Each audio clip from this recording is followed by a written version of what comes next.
I'm glad you're here with me today. Please like this video and listen to my story until the end. Leave a comment telling me which state you're watching from. I want to see how far this story travels. My name is Jessica Hayes. I'm 61 years old, a retired elementary school teacher from Portland, Maine, and for the past 8 months, I've been fighting the battle of my life. Not against cancer, not against poverty, but against my own son and daughter-in-law who tried to erase me from my grandchildren's existence. This is the story of how I got my family back. But to understand the victory you need, to understand how I lost them in the first place. Let me take you to Thanksgiving 2025, November 28th to be exact. I'm standing on my son Robert's front porch in the suburbs of Boston, Massachusetts. It's 6:47 p.m.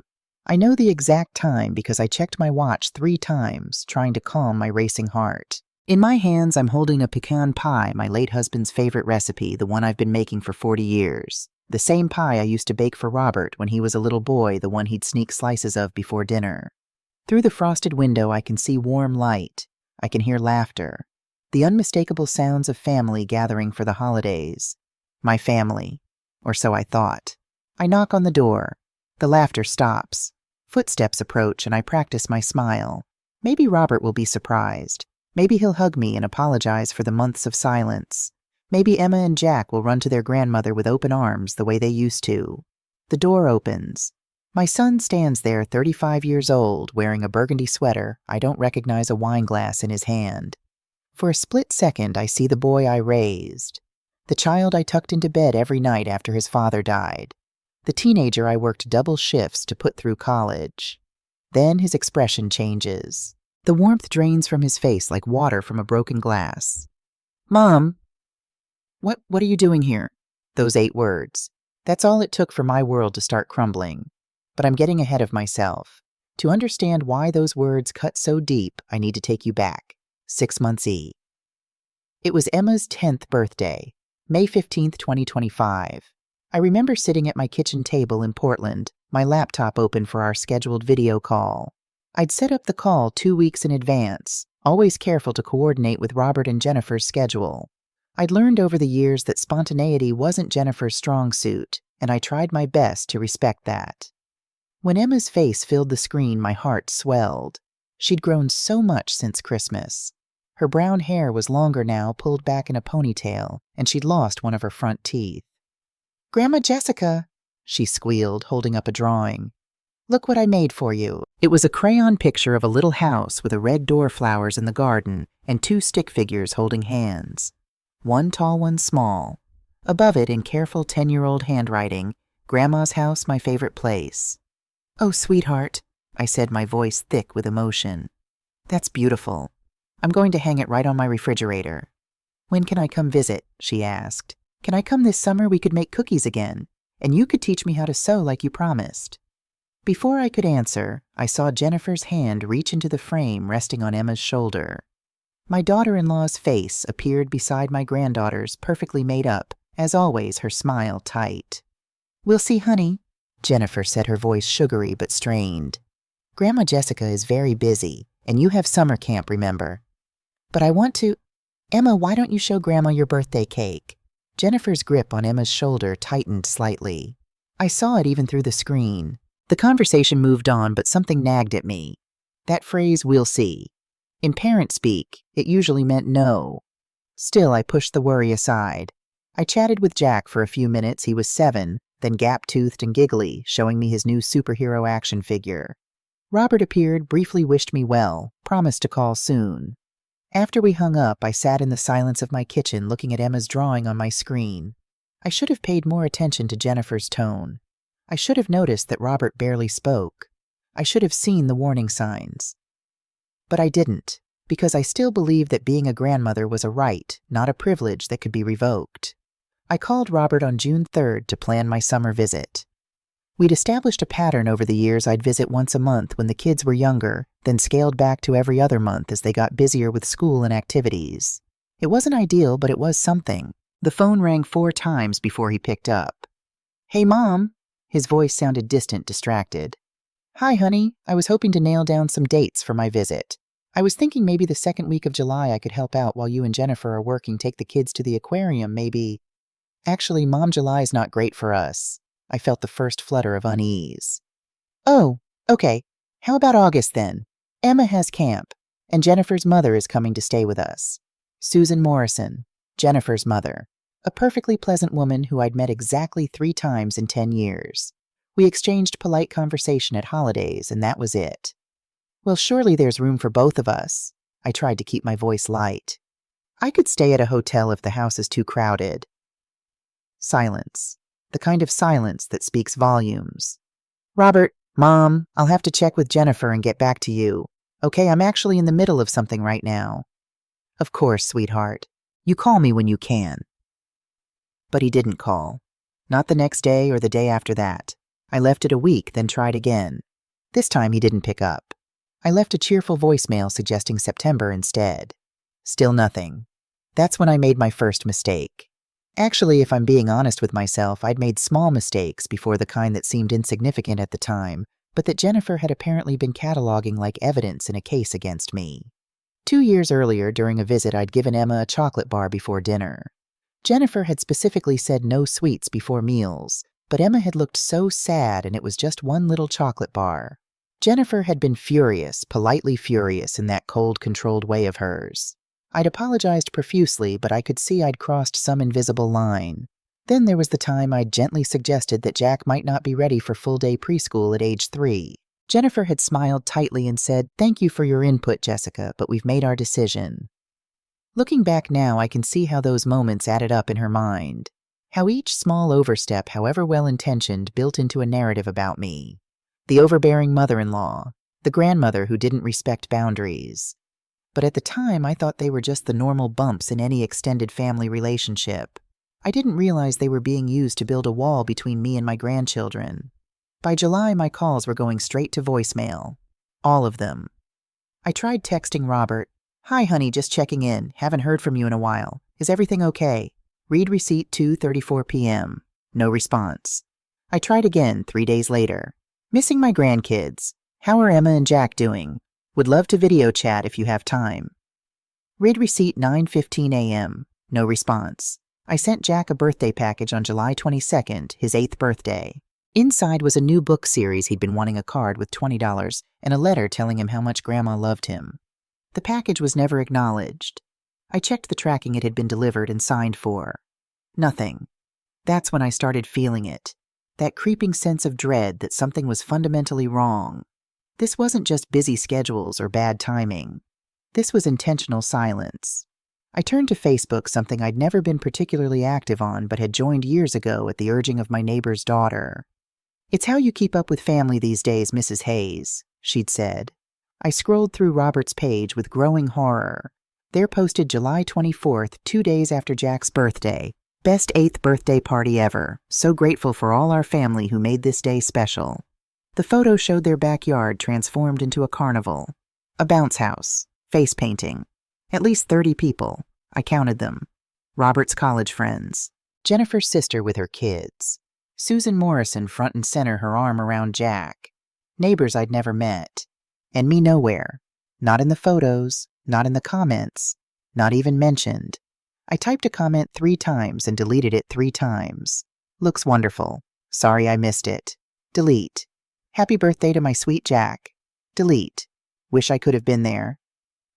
Delete. What was the point? They knew I wasn't there. They'd made sure of it. I didn't sleep much in August.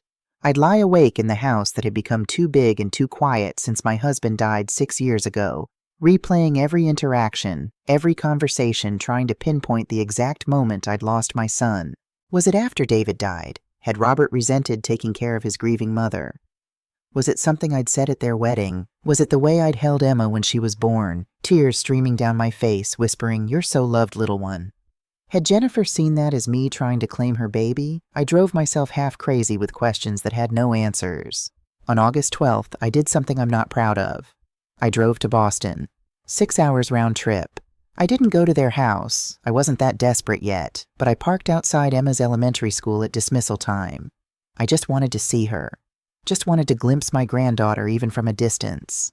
And there she was, coming out of the building with a group of friends, her backpack bouncing, laughing at something another girl said.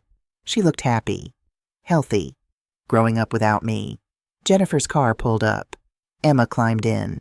I saw her profile through the window, so much like Robert's at that age. The car drove away. I sat in my old Honda Civic and cried until my throat hurt. That night I called my neighbor Dorothy Thompson. She'd been my friend for 15 years, ever since she'd moved in 2 doors down. Dorothy was 65, a retired nurse, and 3 years ago her daughter had cut her off from her grandchildren over a political disagreement. "Dorothy," I said when she answered, my voice still raw from crying, "I need to know the truth. Am I going crazy, or is this really happening?" "Oh, honey," she said softly. "It's really happening, and it happened to me too. Come over. Let me make you some tea." We sat in her kitchen until midnight. She told me her story, how her daughter had stopped returning calls after they'd argued about vaccines, how she'd been erased from her grandchildren's lives over something that should have been a simple disagreement between adults who loved each other. "Did you fight back?" I asked. "No," she admitted. "I was too tired, too hurt. I let them win, and I regret it every single day." She looked at me with eyes that had cried the same tears I was crying now. "Don't make my mistake, Jessica. If you love those babies, you fight. You fight with everything you've got." Halloween came and went. More Facebook photos. Emma as a princess. Jack as a superhero. The caption, "Halloween adventures with our whole family." 37 people liked it. Susan Morrison commented, "Best grandkids ever, so blessed." I stared at that comment for 20 minutes. Best grandkids. My grandkids. And I wasn't there. That's when I checked my bank account, something I should have done weeks ago. Automatic transfer to Robert Hayes, $500, September 30th, 2025. Automatic transfer to Robert Hayes, $500, August 30th, 2025. Automatic transfer to Robert Hayes, $500, July 30th, 2025. I scrolled back. 3 years of transfers. $5,400 per year. $18,000 total. I'd set up the automatic payment when Emma was born. For their education, I'd told Robert. For their future. He'd thanked me, hugged me, promised it would make a difference. He'd been cashing the checks every single month while cutting me out of their lives. The hurt turned into something harder, something hotter. Anger. I sat at my kitchen table, the same table where I'd graded papers for 30 years, where I'd helped Robert with his homework, where David and I had shared our morning coffee, and I made a decision. I wasn't going to accept this. I wasn't going to disappear quietly. I wasn't going to let my grandchildren grow up thinking their grandmother had abandoned them. I was going to fight. But first I was going to do something risky, something that might blow up in my face, something that would either begin to mend this rift or make it irreparably worse. I was going to show up at Thanksgiving. I booked a bus ticket to Boston for November 27th. I bought ingredients for the pecan pie, pecans, corn syrup, eggs, butter. The same ingredients I'd been buying for 40 years. I packed an overnight bag just in case they invited me to stay. I wrote a letter to Emma and Jack telling them how much I loved them, how much I missed them. I sealed it in an envelope and tucked it in my purse. And on November 27th, 2025, I climbed onto a Greyhound bus and headed to Boston with hope warring against dread in my chest. I had no idea I was walking into an ambush. I had no idea that the next 24 hours would change everything. And I had no idea that the real fight, the legal battle, the courtroom drama, the shocking rev. The bus ride to Boston took 6 hours. 6 hours of rehearsing what I'd say. 6 hours of imagining reconciliation. 6 hours of hope fighting against the knot of dread in my stomach. "Robert, honey, I've missed you so much. I just want to understand what happened." No too needy. "Surprise, I brought pie. Can we talk?" Too casual. This wasn't casual. "I love you. I love Emma and Jack. Please, let's fix this." Maybe that was enough. The bus pulled into South Station at 4:47 p.m. I took a rideshare to their neighborhood, a beautiful suburb with tree-lined streets and houses that probably cost more than I'd make in a lifetime of teaching. Robert had done well for himself. I was proud of that, even now. Their house looked exactly like it did in the Facebook photos. White colonial with black shutters, a wreath on the door, warm light glowing from every window. Cars filled the driveway, Robert's SUV, Jennifer's sedan, and 2 others I didn't recognize. I stood on the sidewalk for a full minute, clutching that pecan pie, gathering courage. Then I walked up the driveway and knocked. The door opened. Robert stood there, and for one beautiful second, I saw surprise on his face. Not anger, just pure shock. "Mom!" What are you doing here?" Behind him, I heard Jennifer's voice. "Robert, who is it?" I watched my son's face change, watched the surprise transform into something else. Panic, guilt, and then as Jennifer appeared behind him, something that broke my heart. Resignation. "I came for Thanksgiving, sweetheart," I said, holding up the pie like a peace offering. "I know I should have called, but I wanted to see you, to see Emma and Jack. I've missed you all so much."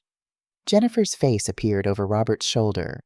She was wearing a cream-colored sweater, pearls, her blonde hair perfectly styled. She looked like she'd stepped out of a magazine spread called Perfect Thanksgiving Hostess. Her smile was ice. "Jessica, this is unexpected." "I'm sorry for not calling ahead," I said quickly. "I just thought for the holiday—" "Robert!" Jennifer's hand landed on his shoulder, squeezed. "Tell her." My son couldn't meet my eyes. "Mom, this really isn't a good time. We have guests. We have plans." "I understand. I don't need to stay long. I just wanted to drop off the pie and maybe say hello to Emma and Jack. Just 5 minutes." "You can't just show up like this." Jennifer's voice was sharp now, the pretense of politeness gone. "Robert and I have been very clear about boundaries." "Boundaries?" The word came out sharper than I intended. "Jennifer, I haven't seen my grandchildren in almost 2 years. I've called, I've written, and we've chosen not to respond." She stepped fully into the doorway, now actually positioning herself between Robert and me. That was our choice, our right as parents. Behind them, I caught a glimpse of the dining room. Susan Morrison sat at the table, fork paused halfway to her mouth. Jennifer's sister was there too, looking uncomfortable. And then, movement on the staircase. Emma. My granddaughter stood on the landing wearing a navy blue dress, her brown hair curled. She looked so much older than she had on that video call in May. So much more grown up. Our eyes met. I saw recognition. I saw confusion. And unless I was imagining it, unless I was just seeing what I desperately wanted to see, I saw longing. "Emma, go to your room," Jennifer said without turning around. "But Mom?" "Now Emma." My granddaughter disappeared up the stairs, and with her went the last shred of my composure. "Please," I whispered. "Please, Robert, I'm your mother." "You need to leave." His voice was barely audible. "I'm sorry, Mom, but you need to go." "Robert, for God's sake, I raised you. I worked 2 jobs to put you through college.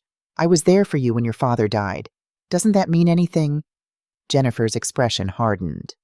"What it means is that you think those sacrifices give you ownership over our family. They don't. We don't owe you access to our children because you chose to be a parent." The cruelty of it hit me like a physical blow. "Robert," I looked past Jennifer to my son. "Do you really feel this way?" He finally looked at me, and what I saw in his eyes was worse than anger. It was nothing. Emptiness, like I was a stranger, like 35 years of being his mother had evaporated into air. "Go home, Mom," he said quietly. "Please, just go home." The door closed. I stood on that porch for what felt like an eternity, the pecan pie still in my hands, and realized I was shaking. My whole body was shaking like I was standing in a blizzard instead of on a mild November evening. I don't remember walking back to the street. Don't remember calling another rideshare. Don't remember giving the driver the address of the cheapest motel I could find near the highway. I remember sitting on the scratchy floral bedspread that smelled like industrial cleaner and cigarette smoke that no amount of non-smoking room designation could erase. I remember setting the pie on the dresser. I remember staring at my phone. One new text message. My heart leaped. Robert. It had to be Robert apologizing, explaining Susan Morrison. "Jessica, I'm so sorry about tonight. What Jennifer did was wrong. If you need anything, please let me know." Not my son. Jennifer's mother. I turned off my phone and lay down on that terrible bed and stared at the water-stained ceiling until dawn. I didn't cry that night. The tears wouldn't come. I was beyond crying. Instead, I felt something I hadn't felt in years, maybe ever. Pure crystalline rage. Not the flash-in-the-pan anger of someone who cuts you off in traffic. Not the irritation of a rude cashier or a missed appointment. This was something deeper. Something that had been building for months beneath the hurt and confusion. This was fury, At 6 a.m., I went to the motel's lobby and poured myself the worst coffee I'd ever tasted from a pot that probably hadn't been cleaned since the Clinton administration. I drank 3 cups anyway, letting the caffeine sharpen my thoughts into something useful. I opened my laptop. If they wanted to erase me from their lives, they were going to have to work harder than this. Because I wasn't going anywhere. Not without a fight. I started with social media. Every post from the last 2 years I screenshotted and saved. Birthday parties I hadn't been invited to. Family gatherings I hadn't known about. Holidays that apparently included all our family, except me. I created a spreadsheet. Dates, events, people mentioned. A pattern emerged that was so clear, so deliberate, it took my breath away. I'd been systematically erased. Then I went through my phone records. 37 calls to Robert's number since June. 37. I downloaded the call log as a PDF. Text messages. I scrolled through months of one-sided conversations. Hi honey, how's everyone? Read at 3:42 p.m.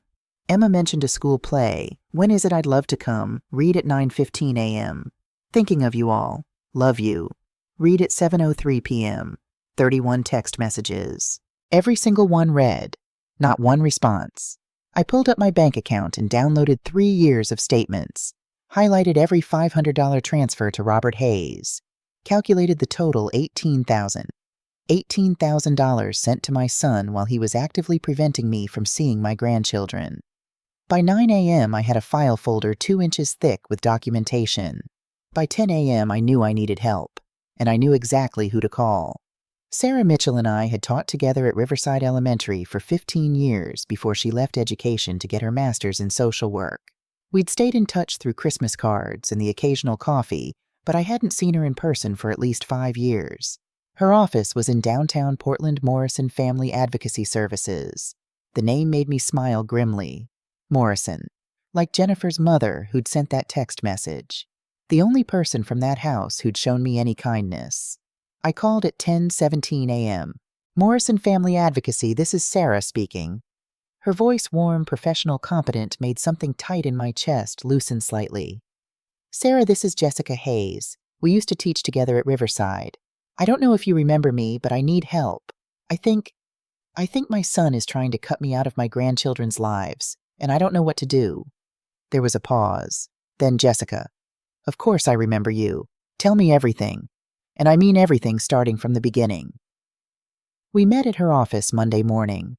The space was exactly what you'd expect from someone who'd transitioned from teaching to advocacy, warm welcoming with comfortable chairs and bookshelves lined with titles about family law, elder rights, and mediation. Sarah poured me tea and sat across from me with a legal pad.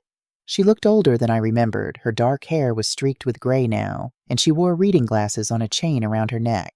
But her eyes were the same sharp kind and focused. Start from the beginning, she said. When did you first notice something was wrong? I told her everything. The unanswered calls, the birthday parties, the social media erasure, the money I'd been sending, and finally Thanksgiving, the way Robert had looked at me, the way Jennifer had positioned herself like a guard dog, the glimpse of Emma on the stairs. Sarah took notes, her expression growing more serious with each detail. When I finished, she set down her pen and looked at me directly. Jessica, what you're describing is called grandparent alienation. It's more common than people think, and it's absolutely devastating. The good news is that Massachusetts has grandparent visitation laws. The bad news is they're complicated and will need to build a strong case. What do I need to do? First, document everything. And I mean everything you've already started, which is good. I want copies of all the communications, emails, texts, call logs, social media posts. Second, we need to establish that you had a significant relationship with your grandchildren before this started. Do you have photos, letters, anything that proves you were an active grandmother? I nodded already, mentally cataloging the boxes in my attic. Birthday cards Emma and Jack had made me. Photos from visits. The quilt I'd sewn for Jack when he was born. Third, Sarah continued, we're going to send a formal letter to Robert and Jennifer. Professional, non-accusatory, but firm. We'll request regular visitation with your grandchildren and ask for an explanation of why contact has been severed. Their response or lack of response will be crucial.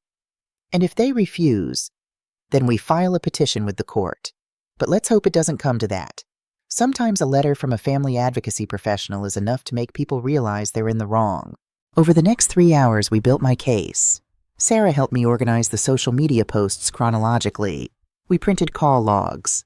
She photographed my phone records showing dozens of unanswered calls. By the time we finished, we had a file that told a clear, heartbreaking story. A loving grandmother systematically erased from her grandchildren's lives for no justifiable reason. "I'll draft the letter tonight," Sarah said as I was leaving. "We'll send it certified mail this week." I paused at the door. "Sarah, thank you. I know this isn't your usual kind of case." "Jessica," she smiled sadly, "you'd be surprised how usual this is.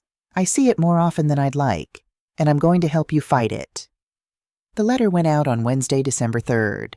Certified mail return receipt requested. I knew Robert would receive it by Friday at the latest. Part of me, a small, desperate part, hoped he'd call, hoped he'd apologize, hoped this had all been a terrible misunderstanding that could be resolved with a single conversation. The larger part of me, the part that had seen the emptiness in his eyes, knew better. Friday afternoon, December 5th, 3:47 p.m. My phone rang. Robert's name flashed on the screen.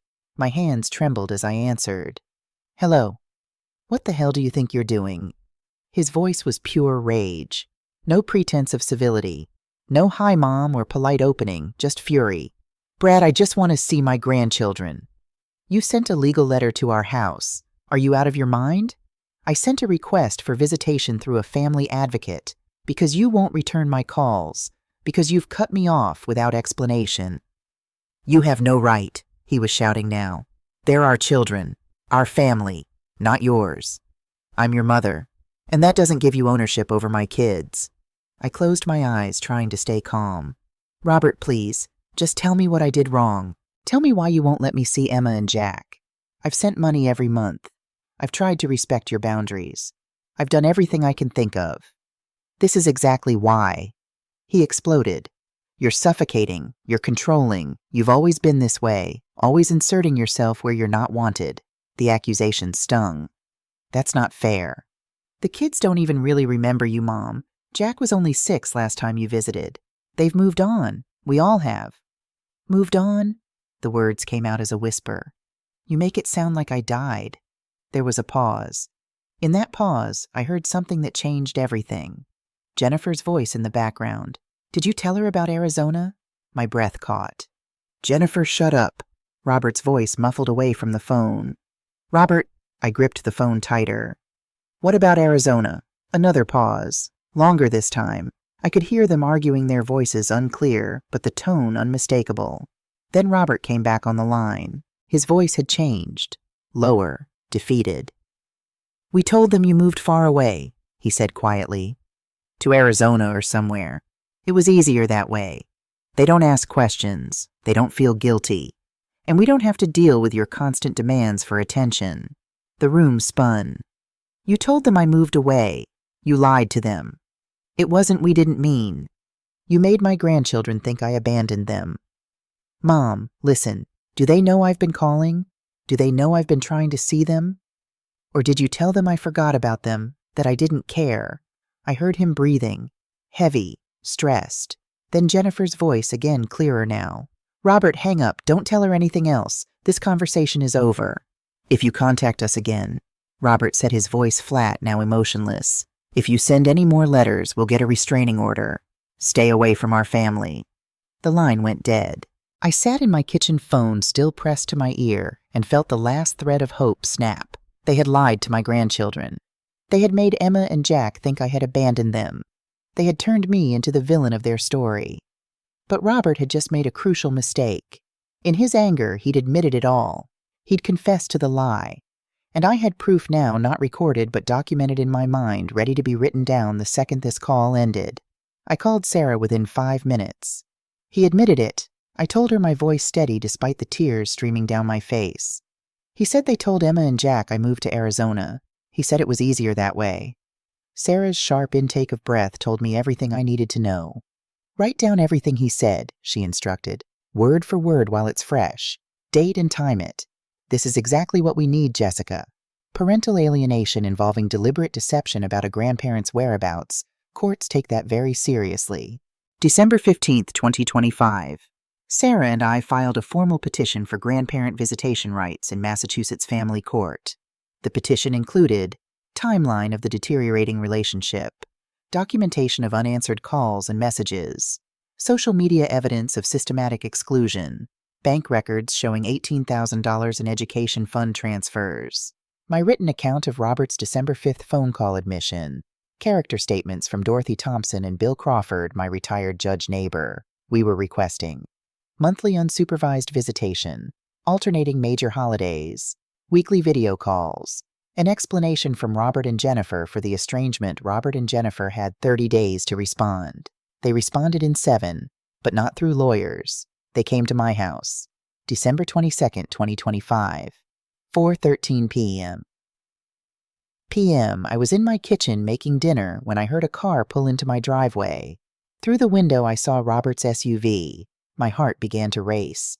He climbed out, followed by Jennifer, and then my stomach dropped. A man I didn't recognize carrying a briefcase. A lawyer. They walked up to my front door with the confident stride of people who believed they held all the power. I considered not answering, but that would accomplish nothing. I opened the door but kept the chain lock engaged. "We need to talk," Robert said, his voice tight with controlled anger. "If you have something to say, you can say it through your lawyer. I assume you've hired one." The man with the briefcase stepped forward. "Mrs. Hayes, I'm Richard Patterson, attorney for Robert and Jennifer Hayes. We'd like to discuss this matter before it goes any further." "There's nothing to discuss." Jennifer pushed forward, her face arranged in an expression of false concern. "Jessica, please. We're trying to do this the right way. Can we just come in and talk for the children's sake?" "The children you've been lying to about me." I looked past her to Robert. "Those children." Robert's jaw clenched. "Mom, you need to drop this court petition now, before this gets ugly." "It's already ugly, Robert. You made it ugly when you told my grandchildren I abandoned them." The lawyer cleared his throat. "Mrs. Hayes, my clients are prepared to offer a compromise. You may visit with Emma and Jack 4 times per year, holidays or birthdays, at mutually agreed upon times with Robert and Jennifer present. In exchange, you withdraw your petition and agree not to pursue further legal action. 4 times a year, supervised, at their convenience, after being an active grandmother who used to visit monthly." "No," I said simply. Jennifer's mask slipped. "You're being unreasonable. We're offering you time with them. You're offering me crumbs from a table I helped build. The answer is no." Robert stepped closer to the door, his voice dropping. "You want to play hardball, Mom? Fine. We'll tell the court you're mentally unstable. We'll bring up how you showed up unannounced on Thanksgiving. We'll talk about your obsessive behavior, your constant calls, your inability to respect boundaries. We'll make you look like an unstable old woman who needs to be kept away from children." My hands trembled, but I kept my voice steady. "You'll commit perjury to a court." "We'll tell them the truth as we see it," Jennifer said, her voice saccharine. "A grandmother who can't accept that her son has his own family now, who stalks us on social media, who sends threatening letters through lawyers. The court will see you for what you are, a lonely, desperate woman trying to force yourself into lives where you don't belong." The lawyer added, almost apologetically, "They'll also petition for full protection from contact. No calls, no letters, no social media interaction. If you persist, Mrs. Hayes, you could end up with nothing." I looked at my son, really looked at him. "Get off my property," I said quietly. "If you want to threaten me, do it through the court system." They left. I watched through the window as they huddled by the car, arguing. The lawyer looked uncomfortable. Jennifer was clearly furious. Robert kept glancing back at the house with an expression I couldn't read. When they drove away, my legs gave out. I sank to the floor in my hallway and let myself cry for the first time since Thanksgiving. Deep, wrenching sobs that came from a place of profound loss. But underneath the grief, something else remained. Resolve. 3 days before Christmas, something unexpected arrived in my inbox. From brightsky2015@gmail.com. Subject: I'm sorry, I almost deleted it as spam. But something made me click. Mom, I can't call. She checks my phone. I've wanted to reach out for months. Emma misses you. She asks about you every week. We told her you moved away because it was easier than explaining. Jennifer isn't well. After Jack was born, something changed. She became obsessive about control. She made me cut off my college friends, my cousin Dave. Now you. Her therapist once suggested it was postpartum depression that never got treated. It morphed into anxiety and control issues. She sees you as a threat to her role as the mother. Her own grandmother was cruel to her, told her she was worthless, competed with her mother. Jennifer swore no one would ever make Emma feel that way. But she's gone too far. I see that now. I'm just too weak to stop it. I'll keep sending these when I can. I read it 3 times. Each time my emotions shifted. Shock, then compassion, then anger, then confusion. Jennifer wasn't just controlling. She was sick, suffering from untreated postpartum issues that had calcified into something destructive. Robert wasn't just weak. He was trapped. But none of that changed what they'd done to Emma and Jack. I called Sarah immediately. Robert sent me an email from a secret account. Jennifer doesn't know. He says she has untreated postpartum depression and control issues, trauma from her own grandmother. Sarah was quiet for a moment. This complicates things. But Jessica, it doesn't excuse what they've done. Mental illness explains behavior. It doesn't justify harming children. So we continue. 4 days later, a second email arrived. Mom, Emma found your Christmas card, the one you sent that I hid. She cried for an hour. She asked why you didn't love her anymore. I told her the truth, that you do love her, that we kept you away. Jennifer was furious. She's threatening to take the kids and leave if I don't fix this. Emma wants to write to you. I'm attaching her letter. Please don't respond directly. Jennifer monitors the mailbox. My hands shook as I opened the attachment. A scanned image of lined paper handwriting in purple pen. Dear Grandma Jessica, Dad said you still love me. I knew it. I never believed you moved away. I tried to find you on Mom's iPad 6 months ago, but she has parental controls. I tried to email you from Dad's computer once. Mom found out. She yelled at Dad and made me promise never to do it again. She said you were trying to poison me against her, but I know that's not true. I remember baking cookies with you. I remember the quilt you made Jack. I remember everything. I'm sorry they won't let you visit. When I'm 18, I'll come find you. I love you. Emma P.S. Jack doesn't remember much, but I told him stories about you so he won't forget. I couldn't breathe, couldn't think, could only stare at those words. I tried to email you from Dad's computer once. Emma had tried to reach me. My 10-year-old granddaughter had been brave enough to try and had been punished for it. I called Dorothy, then Bill Crawford, then Sarah. We have everything we need, Sarah said. Robert's admissions, Emma's letter proving she wants contact, evidence of Jennifer punishing Emma for trying to reach you. Jessica, this is a strong case. But Jennifer is sick, and she needs help. The court can mandate that. But these children need protection from her control. You're not destroying her. You're saving them.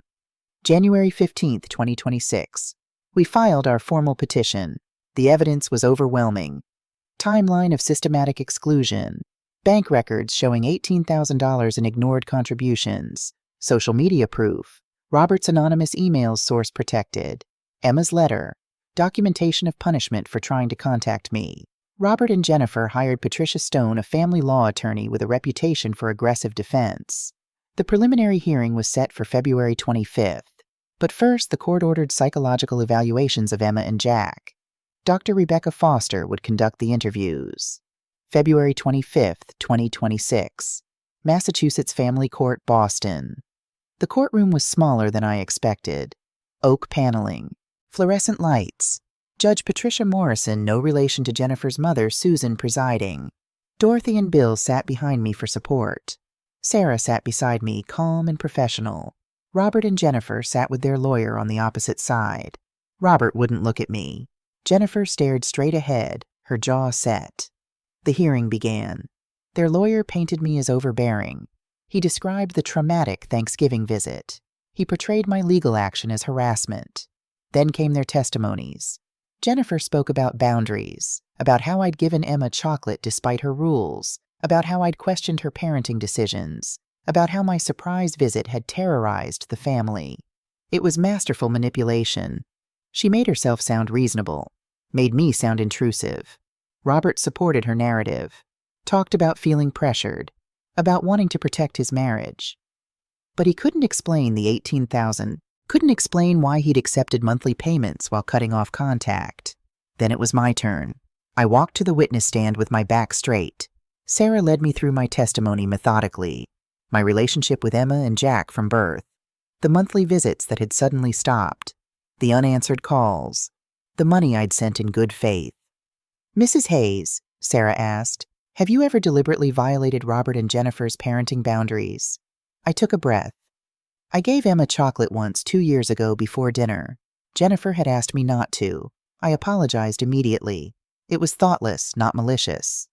And did you learn from that mistake? Yes. I've tried to be respectful of their rules ever since. What happened on Thanksgiving 2025? I described it exactly. The door, the rejection, Emma on the stairs. Did Robert or Jennifer explain why you weren't welcome? Robert said the holiday was for invited guests only. Jennifer made it clear I was no longer part of their family. Sarah presented our evidence. The timeline, the social media posts, the bank records, the phone logs. Then came the crucial moment. Your Honor, Sarah said, I'd like to present Dr. Rebecca Foster's psychological evaluation report. Dr. Foster was a woman in her mid-40s with kind eyes and a no-nonsense demeanor. She'd spent 3 hours with Emma and Jack. Dr. Foster, the judge said, please summarize your findings. Your Honor, both children show signs of what we call ambiguous loss regarding their paternal grandmother. Emma, the older child, has been given inconsistent information about Mrs. Hayes' whereabouts and availability. This has created confusion and guilt. Can you elaborate? Emma believes she did something wrong to make her grandmother move away. She's been told various stories that Mrs. Hayes moved to Arizona, that she's too busy, that she doesn't want to visit. This inconsistency is psychologically harmful. Jennifer shifted uncomfortably. And Jackson? Jack, being younger, has more fragmented memories. However, Emma has actively worked to keep those memories alive by telling him stories about their grandmother. The judge made a note. Dr. Foster, during your evaluation, did anything unusual occur? Dr. Foster glanced at Emma's parents. Yes, Your Honor. Emma asked if she could speak to me privately without her parents present. I granted that request. Jennifer went pale. And what did Emma tell you? Emma revealed that 6 months ago she attempted to contact Mrs. Hayes using her father's computer. When her mother discovered this, Emma was severely reprimanded. She was told that her grandmother was trying to poison her mind and that any further attempts at contact would result in serious consequences. The courtroom went silent. Your Honor, I'd like to play a brief excerpt from my recorded session with Emma with the court's permission. The judge nodded. Dr. Foster pressed play on a small recorder. Emma's voice filled the courtroom, young, uncertain, heartbreakingly honest. I just wanted to tell Grandma I still loved her. I didn't understand why she stopped visiting. Mom said she moved away, but I found old emails on Dad's computer. Grandma kept writing to us. She never stopped. So I tried to write back, but Mom found out and she was so angry. She made me promise never to talk about Grandma again. She said Grandma was trying to replace her. Sound of crying. But nobody could replace Mom. I love Mom. I just want to love Grandma too. Is that wrong? The recording stopped. I was crying. Dorothy was crying. Even Judge Morrison looked moved. Robert had his head in his hands. Jennifer was shaking. The judge called a 30-minute recess. During the recess, I saw Susan Morrison, Jennifer's mother, in the hallway speaking urgently to her daughter. Jennifer, this has gone too far. You don't understand. I do understand. You're becoming what you feared. You're controlling these children the way your grandmother controlled you. Jennifer was crying now. I'm protecting them. No, you're protecting yourself, and you're hurting everyone in the process. Robert approached me, his face haggard. Mom, he whispered, I'm sorry. For all of it. Why didn't you fight harder? Because I'm a coward. Because I chose the easy path. It's not too late. You can still choose them. When we reconvened, the judge made an announcement. I'd like to hear from Emma Hayes directly. Emma entered the courtroom 10 years old, wearing a blue dress, her hair in a careful ponytail. Brave, but scared. I smiled at her. She smiled back tentatively. The judge's voice was gentle. Emma, do you understand why we're here today? Yes. Grandma Jessica wants to see me and Jack again. How do you feel about that? I want to see her too. I never stopped wanting to. Your mother says your grandmother made her uncomfortable. Did you ever see that? Emma thought carefully. Grandma gave me chocolate once before dinner. Mom was upset, but Grandma said sorry. She didn't mean to break the rule. Did your grandmother ever make you uncomfortable? No. Emma's voice was firm. She made me feel safe. She taught me how to bake and sew. She made me feel important. Why do you think your parents kept her away? Emma looked at Jennifer. Mom was scared. She told Dad that Grandma would replace her. But nobody could replace Mom. She turned back to the judge, tears streaming down her face. Mom, I love you. But you were wrong. Grandma Jessica didn't want to take you away from me. She just wanted to love me too. And I have enough love for both of you. The courtroom was silent. Jennifer was sobbing. Robert was holding her. And Emma, brave, beautiful Emma, had just saved us all. Judge Morrison took off her glasses and looked at each of us in turn. This case represents a failure of communication and a tragedy of fear. Mrs. Jennifer Hayes acted out of trauma, not malice. But trauma is not an excuse for parental alienation. Mr. Robert Hayes failed to protect his children's relationship with their grandmother. Mrs. Jessica Hayes, while imperfect, has demonstrated genuine love and willingness to respect boundaries. Most importantly, Emma and Jack deserve to know their grandmother. My ruling 1, Jessica Hayes, is granted unsupervised visitation, 1 weekend per month, alternating holidays, weekly video calls. 2 mandatory family therapy for Robert and Jennifer Hayes, both individual and couples. 3 Jennifer Hayes must seek treatment for postpartum depression and anxiety. 4 6-month review to assess progress. This is not about punishment. This is about healing a broken family. August 2026. Emma and Jack come to visit every month now. We bake cookies. We work on the quilt I'm making for Emma's bed. We talk. Robert is in therapy, learning to stand up for himself. He and Jennifer are trying to save their marriage. It's hard.